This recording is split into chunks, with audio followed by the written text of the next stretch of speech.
Today, Chris Hipkins has claimed that debt servicing costs are not something we should be concerned about, saying that they are only a small amount of money. Now, this kind of fiscal innumeracy is dangerous for New Zealand. What I said this morning was that we need to differentiate the conversation around debt. Long-term assets do need to be funded somehow. The government talk a big game on infrastructure and they think that they can deliver more infrastructure by spending less. The reality is they're actually delivering less infrastructure.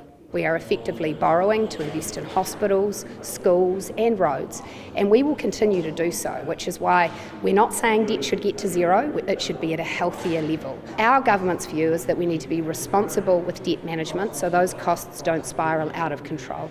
I also want to note that the credit rating agency Fitch yesterday confirmed our AA+ rating.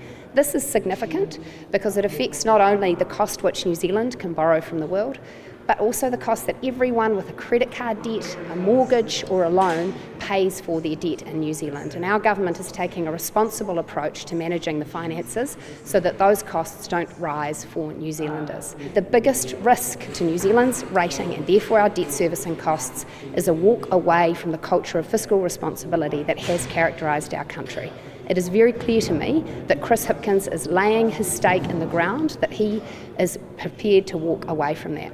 I want to warn him against that because every New Zealander will pay the price if a Labour Greens government puts our fiscal reputation at risk, and frankly, even if they campaign on ludicrous promises that will put New Zealand in poor standing. Nicola Willis says though that you have opposed every attempt that they've made to try and get the books back in order to cut public spending and the like.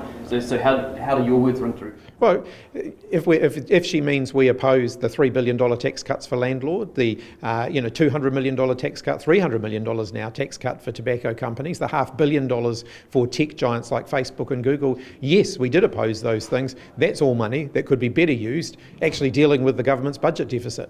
Chris Hipkins needs to read an economics textbook and read a bit about his history, because Michael Cullen would never have allowed for the fiscally reckless approach that Chris Hipkins has been signalling.